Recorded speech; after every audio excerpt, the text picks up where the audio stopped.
Estão assistindo aqui ao vivo 11 News, especialmente para vocês, sempre uma edição especial. E agora eu recebo o meu amigo Adriano Diogo, está aqui preparado. Adriano Diogo, eu vi você aqui no bastidor olhando o Paulão, figura fantástica o Paulão, né? Vocês devem se conhecer, né? Pessoalmente. Sindicalista. PT Raiz, PT Raiz. Thaís, O cara que enfrentou a Braskem aí. O cara nós nem falamos da Braskem porque não deu tempo, né? Eu vou ter que chamar ele de novo para falou falar da da Braskem. Braskem, que é o escândalo do Golbery, né? O Golbery, que era o homem que criou a SNI, é o homem da Braskem, que era Dow Chemical, né?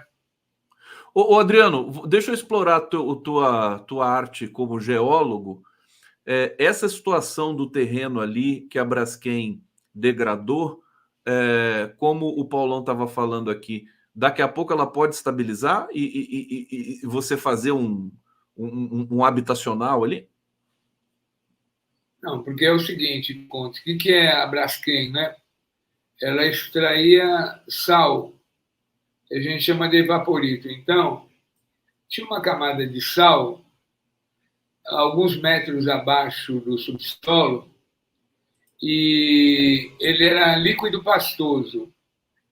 Então é como se fosse uma jazida, mas ela era horizontal.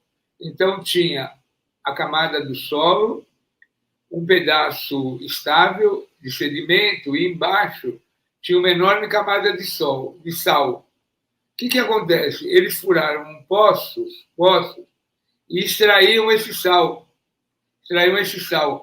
Como ele era líquido pastoso, ele ia como se fossem enormes poços artesianos retirando essa água salgada.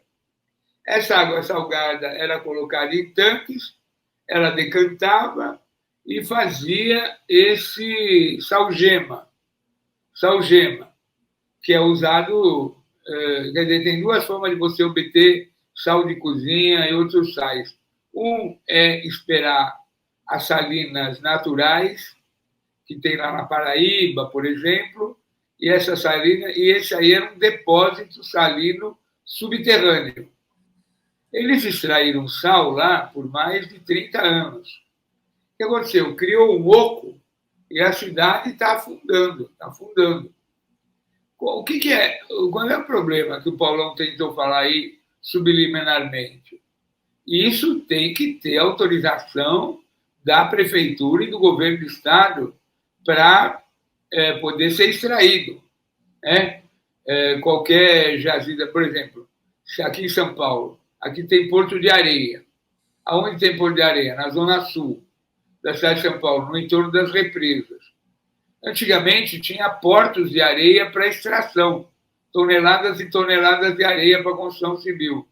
E isso provocou um desastre ambiental. Então, quando eu fui secretário de Meio Ambiente, eu enfrentei os areieiros da Zona Sul. E na cidade tem, os caras extraem pedra das pedreiras, extraem areia. A cidade tem depósitos minerais. Como tem Alagoas, Maceió, tinha esses depósitos de sal. Mas o sal tem um valor enorme no mercado, porque não é só sal para alimentação. O salgema, é base da indústria química. A indústria química, por exemplo, para que usa barrilha, salgema? Para a siderurgia. Você faz aquelas formas siderúrgicas que são de sal, porque para não dar aderência no aço. Então, o salgema, tem milhares de utilização para fertilizante, para sal mesmo, para a indústria do sal, para processos siderúrgicos. O sal ele tem mil e uma utilidades, né? É um bombril. É um bom bril, serve para tudo. Toda vez que eu vejo essa informação do sal gema, para lá, eu lembro de ovo, né? Gema, sal, gema. Né? Eu já fico com fome já. Aliás, está chegando a hora do almoço. Agora, brincadeiras à parte, Adriano Diogo, você não me respondeu sobre se aquele terreno vai estabilizar em algum momento, ou não vai nunca mais estabilizar? Não, tem duas formas de estabilizar. Desculpe não ter respondido a pergunta. Primeiro, precisei conceituar. Tem um enorme oco. Ou preenche aquele oco de concreto, de sedimento, ou deixa o terreno abater, afundar, ver até onde afunda e começa a vida de novo. Lá está condenado forever. A não ser que haja um processo de. Não acredito que haja dinheiro para preencher aquele enorme, porque é uma enorme camada, é uma camada de sal. Né? Tinha que preencher aquilo, né? A gente podia preencher com os executivos, né, da Braskem, bota tudo lá. Adriano Diogo, vamos falar um pouco aqui da cena paulistana, que é a sua praia maior aqui. Você está acompanhando aí a pré-campanha do Boulos. Eu queria que você atualizasse para a gente. Teve pré-campanha essa semana? Você participou? Como é que está o semblante do Boulos? Eu vi que ele recebeu a Marta para comer um carneiro na casa dele esses dias aí. Deve ter sido bom. Tem que convidar você também, hein, Adriano? Não, o grande fato da campanha dessa semana, que aí nacionaliza a campanha. O que quer dizer nacionaliza? A campanha vira uma campanha nacional, é a filiação da Marta Suplicy, que vai ocorrer amanhã na Casa de Portugal, com milhares de pessoas. Amanhã, sexta-feira à noite, na Casa de Portugal, uma tradicional, como a Embaixada Portuguesa é muito generosa, democrática, a chamada Casa de Portugal, aqui na Avenida da Liberdade, é um lugar enorme, enorme. Onde a Casa de Portugal é linda. Linda, linda. E cabe milhares de pessoas, e lá vai ser o encontro Lula, Marta e Boulos, né, para fechar a chapa à capital. Então, aí... E a filiação da Marta, que vai ser assinada pelo próprio Lula, né? Exatamente. A volta da Marta no acolhimento assinado pelo próprio Lula. Amanhã na Casa de Portugal, todos estão convidados, lá é enorme, cabe todo mundo, pode chegar. Que horas que vai ser, Diogo? A partir das 6 horas da tarde. 6 horas da tarde. Me diz uma coisa, a volta da Marta para o PT ainda está provocando polêmicas e tal, a militância, não sei o quê. O que você pode dizer para a turma que ainda resiste, digamos assim, a essa volta de uma figura como essa minha fala vai ter repercussão, primeiro eu vou dizer uma coisa, eu fui secretário do Meio Ambiente da Marta.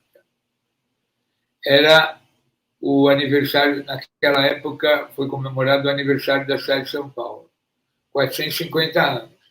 Imagina você que esse ano a cidade de São Paulo fez 470 anos, ninguém ouviu falar nem na cidade de São Paulo, porque o clima aqui é tão funesto, é um funeral, que ninguém consegue comemorar qualquer coisa, tal a tristeza de ter um prefeito desse porte. Só para você ter uma ideia, querido Gustavo Conde, só fazendo um parênteses, hoje é 50 anos do incêndio do edifício Joelma, aqui em São Paulo. Centraliza mais aqui para a gente ver. Isso, está aí. 50 anos da tragédia do edifício Joelma. 187 mortos. Era o auge da ditadura, o prédio era em frente à Câmara Municipal de São Paulo. O que aconteceu? Todos os cadáveres, para não dar notícia, foram levados para o subsolo, para as garagens da Câmara, transportados de elevador, todos os cadáveres, colocados no heliponto da Câmara Municipal, retirados por helicópteros do Exército e da Polícia, para que não houvesse nenhuma repercussão, porque os bombeiros demoraram horas, o prédio não tinha a mínima condição de habitabilidade. Então, estou dando essa notícia em primeira mão aqui. Eu não sabia disso, desculpa até comentar. Quer dizer, eles esconderam os cadáveres ali, a ditadura? A ditadura escondeu os cadáveres, escondeu. O edifício Joelma é naquela ruazinha lateral da Câmara.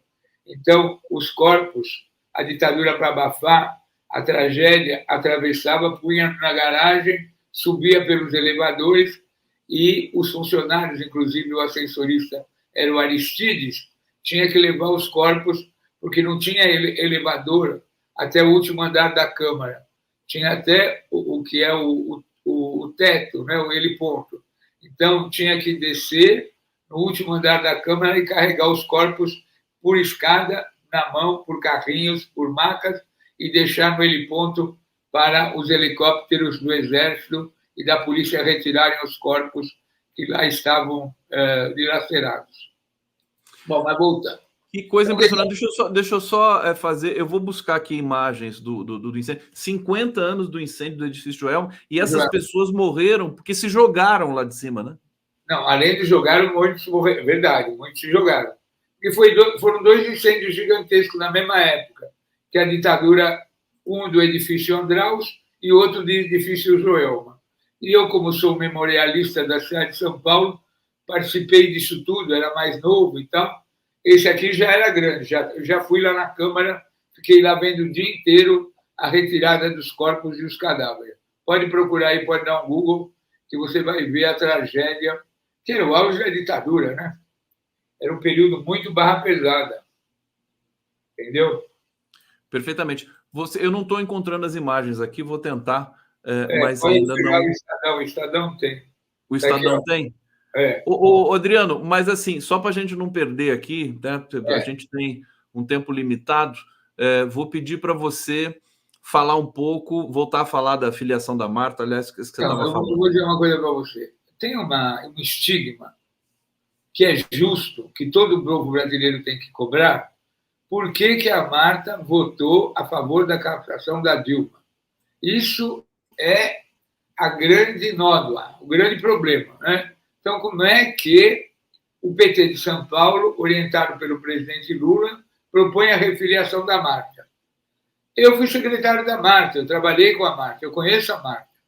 E todo mundo, não é à toa que o deputado Rui Falcão foi encarregado pelo presidente Lula, e não tem pessoa mais proba, que tem uma trajetória mais correta do que o deputado Rui Falcão, né? Mas ele foi, porque o Rui Falcão foi o grande articulador da eleição da Marta aqui em São Paulo e foi o secretário de governo.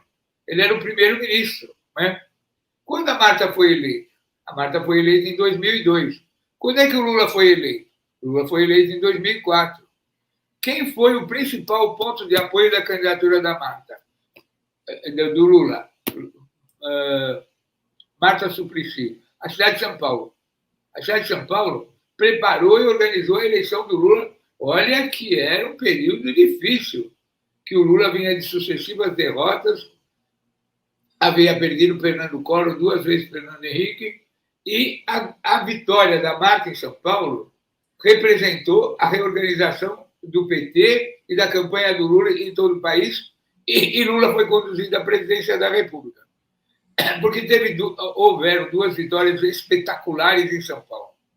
Primeiro foi da Erundina, no auge da ditadura, em 1988, né? A ditadura havia acabado em 85, mas aqui em São Paulo o governo era Jânio Quadros, a ditadura que estava fervendo, né? A presidência da República era Sarney, Tancredo havia morrido, nós tínhamos perdido a campanha das diretas. Então, qual era o fato mais importante do Brasil?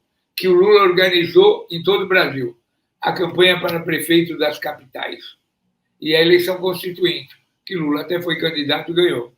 Lula organizou uma chapa nacional de prefeitos, não só do PT, tanto é que Arthur Virgílio ganhou em Manaus, que vinha do PCdoB. Bom, a esquerda, a oposição, ganhou de Manaus a Porto Alegre com Olívio Dutra. Agora, o que representa a candidatura do Boulos, guardadas as devidas proporções?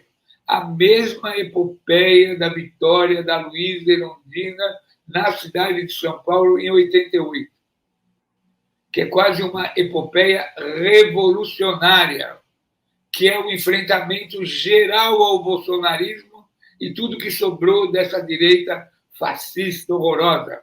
A candidatura e a vitória do Boulos põe Lula como um grande pensador político, um grande estrategista, recompôs a cara da esquerda na cidade de São Paulo e trouxe Marta Suplicy. Aí, quando Lula traz a Marta Suplicy, que aparece com toda a justiça? Mas Marta Suplicy votou a favor da condenação da Dilma, levou flores para Janaína Pascoal, diante daquela senadora do Rio Grande do Sul, aquela direitista. Como é que isso pode acontecer? Como é que Lula faz essa discussão, faz esse caminho de volta?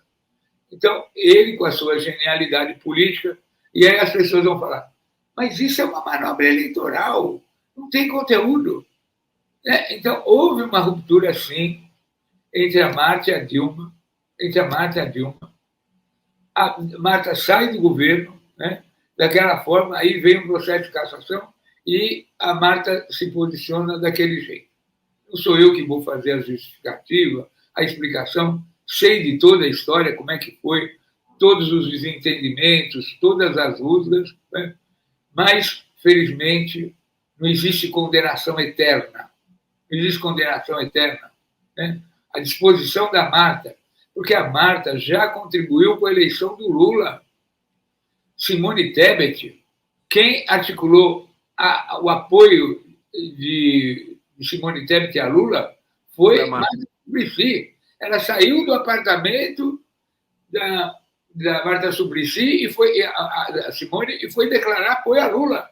Isso foi uma coisa fantástica que deu resultado, lógico. Poderíamos ter ganho no primeiro turno, mas não ganhamos.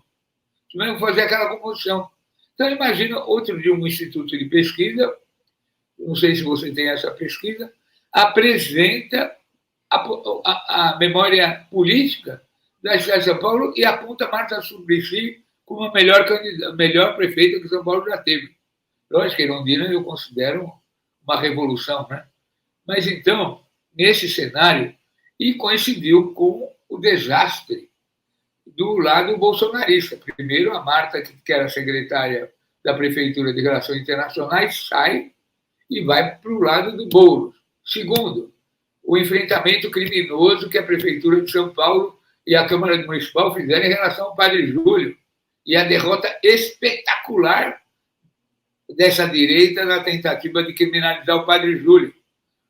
Terceiro, o Bolsonaro intervir no processo e querer ou um coronel, aquele coronel que agora mudou o sobrenome para disfarçar, que está ligado a fatos terríveis aí da PM e tal, ou uma delegada de polícia.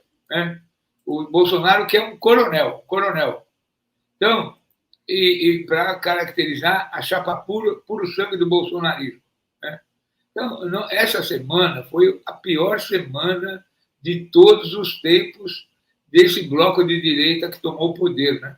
Lógico, teve esse fato do Tarcísio ter ido aí para Brasília, assinar aquele contrato do túnel, que ninguém entendeu nada aqui em São Paulo, nada. Porque esse Tarcísio é o cara mais mal avaliado, o cara que quer privatizar a Sabesp, né? Mas o assunto agora é a prefeitura. Então... O Diogo, a gente está chegando no final desse bloco aqui. Eu quero, enfim, destacar, com tudo que você está falando, que amanhã esse evento de refiliação da Marta ao PT, na Casa de Portugal, a partir das 18 horas, eu acho que vai ser muito importante, acho que vai ser antológico. Vamos ver o discurso que a Marta vai fazer, né, para mobilizar e para justificar com a presença do Lula, do Boulos. Acho que vai ser um momento muito importante. Você vai estar lá, né? Claro, né? Opa! Vai estar lá em cima, vai estar lá no palanque. Ô Diogo, vamos acompanhar isso então, e qualquer coisa eu vou te chamar. Aliás, ainda te chamo, essa semana já não vai dar mais, mas na semana que vem você vai estar aqui de volta e eu vou programar uma inserção mais extensa para você poder dar os detalhes de todas essas situações aí, todo esse bastidor de São Paulo. Você sabe tudo, é importante para a gente te ouvir. E também, quem sabe, se der um pouquinho, você comentar a cena nacional também no entorno da política de esquerda, as coisas que estão acontecendo, aproveitar a tua visão sempre precisa e consistente. Meu querido, o Diogo tá feliz, ó. Olha o sorriso dele aqui, ó. Todo vermelho, ó. O vermelho aqui. Tá bom, Diogo, recado final.